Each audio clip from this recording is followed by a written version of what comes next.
ఉంటుంది. గ్రూప్లో కంటే కొత్త వారికి స్టార్టింగ్లో పెన్లో యూజ్ చేసుకోవడమే బాగుంటుంది. ఈము చిన్నపిల్ల దశలో ఉన్నప్పుడు చాలా జాగ్రత్తలు తీసుకోవాలి. ఈ దశలో సరైన జాగ్రత్తలు తీసుకుంటే అవి సరైన రీతిలో తమ ఎదుగుదలను కొనసాగిస్తాయి. ఒకరోజు వయస్సు గల ఈము పక్షి బరువు సుమారు 370 నుంచి 450 గ్రాముల వరకు ఉంటుంది. పిల్ల పుట్టిన వారం రోజుల వరకు ఎటువంటి ఆహారం ఇవ్వరాదు. కోడి పిల్లల మాదిరిగానే ఈము పిల్లలకు మొదటి రోజు నుండి 4 లేదా 6 వారాల వయస్సు వరకు బ్రూడింగ్ అవసరముంటుంది. ఒక్కొక్క పిల్లకు 4 చదరపు అడుగుల స్థలం అవసరం. బ్రూడర్ చుట్టూ 1 అడుగు ఎత్తుగల చిక్ గార్డ్ అమర్చాలి. మొదటి వారంలో బ్రూడర్ క్రింద 90 డిగ్రీల ఫారెన్హీట్ ఉష్ణోగ్రత ఉండేలా చూడాలి. ఆ తరువాత వారం వారం టెంపరేచర్ను తగ్గించుకుంటూ పోతుండాలి. తగినంత దాణా, నీటి తొట్టెలు అమర్చాలి. ఇది ఈము పెరుగుదలలో కీలక దశ కాబట్టి చాలా జాగ్రత్తలు తీసుకోవాల్సి ఉంటుంది. ఎగ్స్ 49 డేస్ ఉంటుంది హ్యాచర్లో. 49 డేస్ హ్యాచర్లో ఉంటుంది. 3 డేస్ ఇంక్యుబేటర్లో ఉన్న తర్వాత పిల్ల బయటకు వస్తుందండి. పిల్ల వచ్చిన తర్వాత నెక్స్ట్ డే ఇక్కడ ఇవి బ్రూడింగ్ రూమ్స్. ఇవన్నీ బ్రూడింగ్ రూమ్స్లలో ఇప్పుడు ఇవి మనం పర్టికులర్ టెంపరేచర్లో ఒక 5 డేస్ బ్రూడింగ్ చేస్తాం. డే అండ్ నైట్ సర్టెన్ టెంపరేచర్లో బ్రూడింగ్ చేసేసిన తర్వాత, ఎందుకంటే మనకు పిల్లలు వచ్చేంత చలికాలం కాబట్టి అవి రెసిస్టెన్స్ తట్టుకోలేవు కాబట్టి బ్రూడింగ్ చేయాలన్నమాట. హీటర్స్ పెట్టుకొని కానీ లేకుంటే బల్బ్స్ ఉంటాయి, బల్బ్స్ పెట్టుకొని కానీ మనం టెంపరేచర్ని మెయింటైన్ చేసుకోవచ్చు. ఆ టెంపరేచర్ పెట్టిన 5 డేస్ పెట్టిన తర్వాత మనకు నైట్ టైంలో రూమ్ ఉంటుంది, డే టైంలో వీటిలలో వాక్వే. మేజర్ పిల్లలకు ఇము ఫార్మర్స్కి మెయిన్ రోల్ ఇదేనండి. హ్యాచర్ ఎంత ఇంపార్టెంటో ఈ బ్రూడింగ్ రూమ్స్ ఈ చిన్న పిల్లలను కాపాడుకోవడం కూడా మెయిన్ ఇంపార్టెంట్ అనమాట.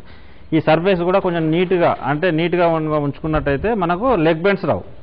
మెయిన్ మన ఒక పిల్లను లెగ్ బెండ్స్ రాకుండా చూసుకున్నట్టే మనం సేవ్ చేసుకున్నట్టే. ఇది కనుక అప్స్ అండ్ డౌన్స్ ఉన్నాయనుకోండి, అప్స్ అండ్ డౌన్స్ ఉంటే లెగ్ బెండ్స్ అంటే సర్ఫేస్ కరెక్ట్ కనుక లేకపోతే అప్స్ అండ్ డౌన్స్ అయినప్పుడు ఆ లెగ్ లోపల చిన్న లేత కాళ్ళు ఉంటాయి కాబట్టి ఆ లేత కాళ్ళలో మనకు గ్యాప్లు వచ్చేసి లెగ్ బెండ్స్ రావడానికి ఛాన్సెస్ ఉంటాయి.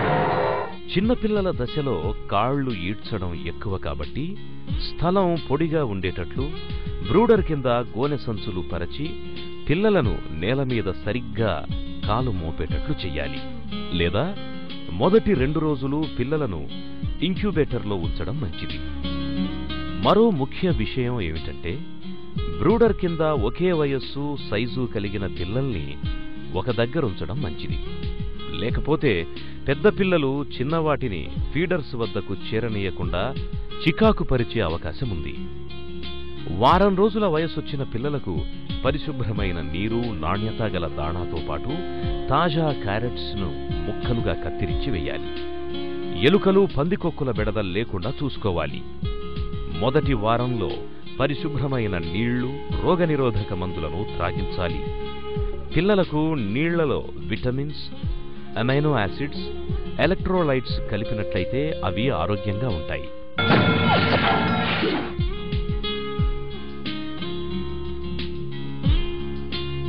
ఈ దశలో షెడ్ నిర్మించుకునేటప్పుడు చాలా జాగ్రత్తలు తీసుకోవాలి. ఫెన్సింగ్ సుమారు 7 అడుగుల ఎత్తులో ఉండాలి. ఫ్లోరింగ్ మట్టితో గాని లేక కంకర పొడితో గాని తయారు చేసుకోవాలి. వర్షపు నీరు నిలవకుండా సులువుగా బయటకు వెళ్లడానికి ఏర్పాటు చేసుకోవాలి. ఎదిగే ఈము పిల్లలకు 100 చదరపు అడుగుల స్థలం ఉండేటట్లు చూడాలి. ఇది 40 పక్షులకు సరిపోతుంది. వీటిని మామూలుగా నేల మీద వదిలేయొచ్చు.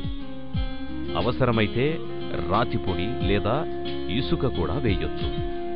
నేల పొడిగా, నీరు నిల్వకుండా ఉండడం మంచిది. ఎదిగే పిల్లల్లో కాళ్ల సంబంధమైన లోపాలను ఎప్పటికప్పుడు గుర్తించాల్సి ఉంటుంది. పిల్ల పక్షులను పెద్దవాటితో కలుపరాదు. వయస్సును బట్టి దేనికది వేరు చెయ్యాలి. ఇవి నేల మీద దొరికే ప్రతిదానిని తినే ప్రయత్నం చేస్తాయి కాబట్టి నేల మీద చిన్న రాళ్లు గాని హానికరమైన పదార్థాలను గాని ఉంచరాదు. ముఖ్యంగా సూదులు, రబ్బరు ముక్కలు, ప్లాస్టిక్ కాగితాలు అందుబాటులో లేకుండా చూడాలి.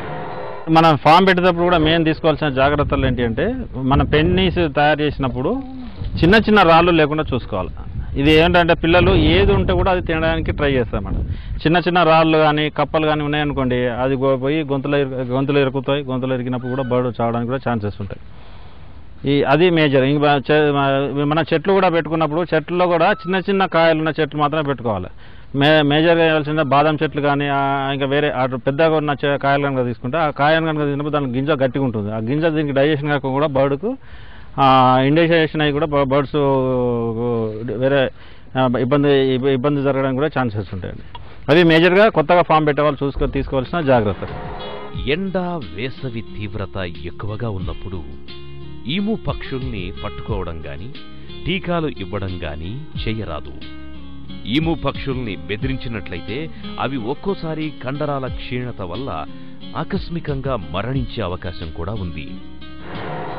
ఇప్పుడు మీరు ఇక్కడ చూస్తున్నటువంటి ఈ ఈము పక్షి పిల్ల ఏదైతే ఉందో ఇది సుమారు 2.5 నెలల వయసు ఉన్నటువంటి పక్షి. ఈ పుట్టినప్పటి నుంచి 2 నెలల వయసు వరకు దీనికి బ్రూడింగ్ షెడ్లో దీన్ని పెంపకం చేయడం జరుగుతుంది. అక్కడ ఎందుకంటే చిన్నపిల్ల పుట్టినప్పటి నుంచి 2 నెలల వయసు వరకు వాటికి ఆ ఉష్ణోగ్రత బయట ఉష్ణోగ్రతకు తట్టుకోలేవు కాబట్టి వాటికి మనము సరైన ఉష్ణోగ్రత ఇవ్వడానికి బ్రూడింగ్ షెడ్లో వేస్తాము. ఆ 2 నెలల వయసు నుంచి బయటకు తీసుకొచ్చి ఈ పెన్లలో వేస్తాము. ఇది 2 నెలల వయసుది. ఇంకొక 15-20 రోజులలో దీని స్వరూపమే మారిపోతుంది. దీని మీద ఉన్నటువంటి ఈ చారలు ఈ పట్టీలు ఏవైతున్నాయో ఇది పోయి మొత్తం బర్డ్ ఈ పక్షి మొత్తం నల్లగా మారిపోయి మంచి ఈము పక్షి అంటే ఇట్లా ఉంటుందా అనే పద్ధతిలో ఏర్పడుతుంది. అసలు మనం గుర్తుపట్టలేని తయారవుతుంది.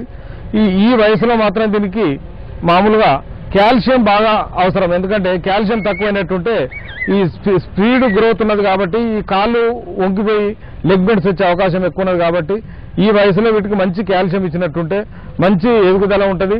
మంచి భవిష్యత్తులో బ్రీడింగ్ కానీ కటింగ్ కానీ దేనికోసం పెంచుకున్నా కానీ చాలా బాగుంటుందని చెప్తా ఉన్నాను. ఆరోగ్యపరంగా తీసుకోవలసిన జాగ్రత్తలు. నట్టల మందును నెలకోసారి త్రాగించినట్లయితే త్వరగా ఇవి బరువు పెరుగుతాయి. 8 వారాల వయసులో కొక్కెర వ్యాధి నిరోధక టీకాలు మరొకసారి ఇవ్వాలి. ఇదే టీకాను 40వ వారంలో కూడా ఇవ్వవలసి ఉంటుంది. ప్రతిరోజు వీటి అన్నపానీయాలను గమనిస్తూ ఉండాలి. కాళ్లకు సంబంధించిన వైకల్యాలపై ఎప్పటికప్పుడు శ్రద్ధ చూపాలి. ఈ దశలో ఈము పక్షులకు ఎల్లవేళలా నీరందేలా చూడాలి. నాణ్యత గల తాజా దాణాను ఇవ్వాలి. సంవత్సరం వయసొచ్చేసరికి ఇవి 30 నుండి 35 కిలోల బరువు ఉంటాయి. వీటికిచ్చే దాణాలో 18% మాంసపు కృతులు ఉండేటట్లుగా చూసుకోవాలి. ఇప్పుడు ఇంతకుముందు మనం చూసిన పక్షులు ఏవైతున్నాయో అవి 2 నుంచి 2.5 నెలల వయసు. ఆ పెన్లలో 2 నుంచి 3 నెలల వయసు వరకు మాత్రమే దాంట్లో పెంపడం జరుగుతుంది. దాని తర్వాత ఈ విధంగా పెద్దగా ఉన్నటువంటి పెన్లో నంబర్స్ ఎక్కువ అంటే 200 నుంచి 300 బర్డ్స్ ను ఒక 2 ఎకరాల పెన్లో పెంచడం జరుగుతుంది. ఇప్పుడు దీంట్లో 3 నుంచి 5 నెలలు మీరు చూస్తున్న బర్డ్స్ అన్ని కూడా 3 నుంచి 5 నెలల వయసు పక్షులు ఇవి. ఇప్పుడు దాంట్లోనేమో అక్కడ మనం చూసినప్పుడు వాటికి వీపుల మీద చారికల్లాగా పట్టీలలాగా చూడడం జరిగింది. ఇక్కడికి వచ్చేసరికి నలుపు రంగులోకి వచ్చేసినాయి. ఈ 5-6 నెలల వయసు దాటేసరికి మామూలుగా ఈకలు వచ్చేసి తెల్ల రంగులో కూడా వస్తాయి. మీ దీంట్లో కూడా అక్కడొకటి బర్డ్ను మీరు చూడొచ్చు. ఇంకోటి ఏంటంటే ఇప్పుడు ఈ 3 నెలల వయసు నుంచి 5 నెలల వయసు దాకా ఏదైతే 6 నెలల వయసు దాకా ఏదైతే ఉన్నదో ఇప్పుడు 3 నుంచి 400 గ్రాముల ఫీడ్ పర్ డే ఇది కన్జంప్షన్ ఉంటుంది. ఇప్పుడు ఇచ్చేది వీటికి 3 నెలల వయసు నుంచి 9 నెలల వయసుకు గ్రోయర్ ఫీడ్ ఇస్తాము. ఆ గ్రోయర్ ఫీడ్ అయిపోయే సమయం వరకు 5 కిలోల నుండి దాదాపు 30 కిలోల బరువు వచ్చేస్తాయి. 9 నుంచి 10 నెలల వయసు వరకు 5 కిలోల నుండి 30 కిలోల బరువు తూగుతుంది.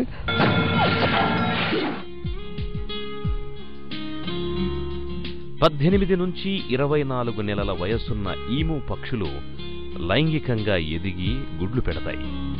ప్రత్యుత్పత్తి ప్రారంభమయ్యే సమయంలో ప్రతి ఆడపక్షి మగపక్షిని ఎన్నుకుంటుంది. ఆడపక్షికి మగపక్షి నచ్చకపోతే వాటి మధ్య తీవ్రమైన పోరు కూడా జరగొచ్చు. సర్దుకుపోగల జంటని జతకట్టించి చూడడం మంచిది. ఒక్కోసారి 2 ఆడపక్షులు ఒక మగపక్షితో సర్దుకుపోగలవు. బాగా సర్దుకుపోయిన జంటకు ఒకే దగ్గర ఫీడ్ ఏర్పాటు చేసి దాణా తీసుకునేలా ఏర్పాటు చేయాలి.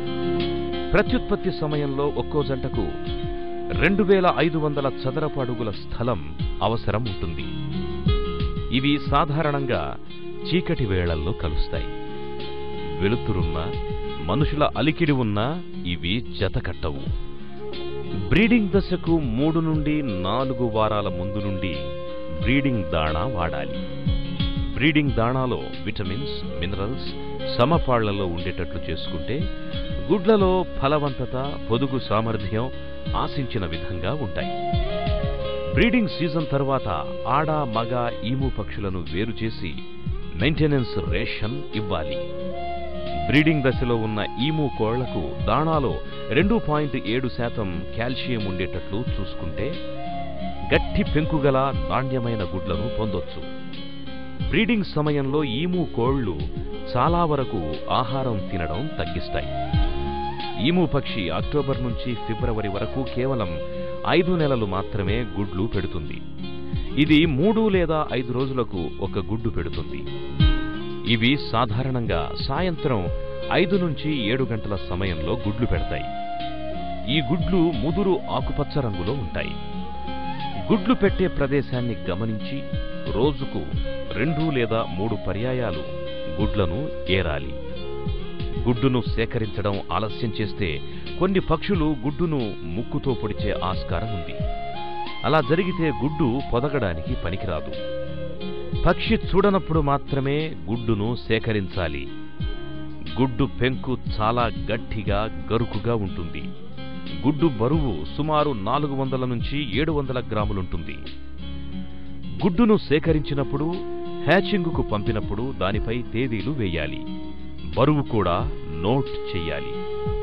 సేకరించిన గుడ్లను చల్లని గదిలో 60 డిగ్రీల ఫారెన్హీట్ వద్ద నిల్వ ఉంచాలి. సేకరించిన గుడ్లను 10 రోజుల కంటే ఎక్కువగా నిల్వ ఉంచకూడదు. ఎక్కువ కాలం నిల్వ ఉంచిన గుడ్లలో పొదగబడే శాతం తగ్గిపోతుంది. దీంట్లో కనబడుతున్న బర్డ్స్ ఏవైతున్నాయో ఈ బర్డ్స్ కి మంచి వాతావరణం, అంటే చల్లటి గాలి, చల్లటి వాతావరణంలో గుడ్లు ఎక్కువ ఇచ్చేటటువంటి అవకాశాలు ఉన్నాయి. ఎందుకంటే మేము ప్రాక్టికల్గా కూడా చూసినట్టుంటే ఇప్పుడు ఆస్ట్రేలియాలో మంచి చల్లటి గాలులు, చల్లటి ప్రదేశము, అక్కడ ఉన్నటువంటి ఎగ్ ప్రొడక్షన్కి ఇండియాలో ఉన్న ఎగ్ ప్రొడక్షన్కి తేడా ఉన్నది. కాబట్టి ఇక్కడ కూడా మన దగ్గర ఎంత చల్లటి ప్రదేశం అయితే, ఎంత అట్మాస్ఫియర్ బాగుంటే అంత మంచి గుడ్లు ఇస్తాయి. అదేవిధంగా ఇప్పుడు మనం డైరీ ఫామ్లలో చూస్తూ ఉన్నాం, పోల్ట్రీ ఫామ్లలో చూస్తూ ఉన్నాం. మంచి సంగీతం వచ్చినప్పుడు ఇప్పుడు శాస్త్రజ్ఞులు చెప్తా ఉన్నారు ఏంటంటే మనకు ఒక రకమైనటువంటి మూడ్లోకి వచ్చి కోళ్ళు గుడ్డు ఎక్కువ పెడుతున్నాయి అంటున్నారు, పశువులు పాలెక్కిస్తున్నాయి అంటున్నారు. అదేవిధంగా వాటికి కూడా మనుషులను మనల్ని గుర్తుపట్టి గ్రహించే శక్తి ఉన్నది. కాబట్టి వాటికి కూడా మంచి సంగీతం కానీ, మంచి వెలుతురు, మంచి గాలి, మంచి నీళ్లు అందించినప్పుడు మనకు లాభదాయకంగా ఉండి పెంపకంలో కానివ్వండి, పెరుగుదలలో కానివ్వండి, గుడ్లు పెట్టడంలో కానివ్వండి, మాంసం పెరగడంలో కానివ్వండి చాలా మంచి రిజల్ట్స్ ఉంటాయని చెప్పి మా అనుభవం.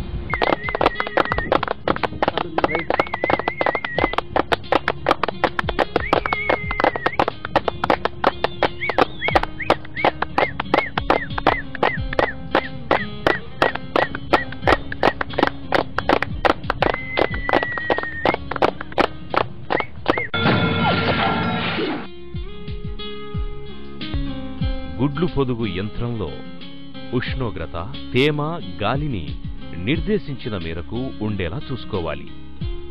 ప్రతి 7 రోజులకు ఒకసారి గుడ్డు యొక్క బరువు తరుగుదలను అంచనా వేయాలి. గుడ్లు ఎక్కువ బరువు కోల్పోతుంటే అలాంటి వాటి పెంకు భాగాన్ని ప్లాస్టర్తో మూతవేయాలి. ప్రతిరోజు కనీసం 10 సార్లు మొదటి 48 రోజుల వరకు గుడ్లను టర్నింగ్ చేస్తుండాలి. చివరి 3 లేదా 4 రోజులకు గుడ్లకు చల్లదనం తగలకుండా హ్యాచరీలోకి మార్చి 82 తడి బల్బు ఉష్ణోగ్రత ఉండేలా చూడాలి. ఈ సమయంలో గుడ్లు టర్నింగ్ చేయరాదు. ఇంక్యుబేటర్ను తరచూ తెరవకూడదు. గుడ్లు పొదగడానికి మొత్తం 52 రోజులు పడుతుంది. సాధారణంగా 80% గుడ్లు పొదిగి పిల్లలవుతాయి. మేలైన దాణా, సక్రమమైన పొదుగు ప్రక్రియను చేపట్టడం వల్ల ఆరోగ్యవంతమైన పిల్లల్ని పొందే అవకాశం ఉంటుంది.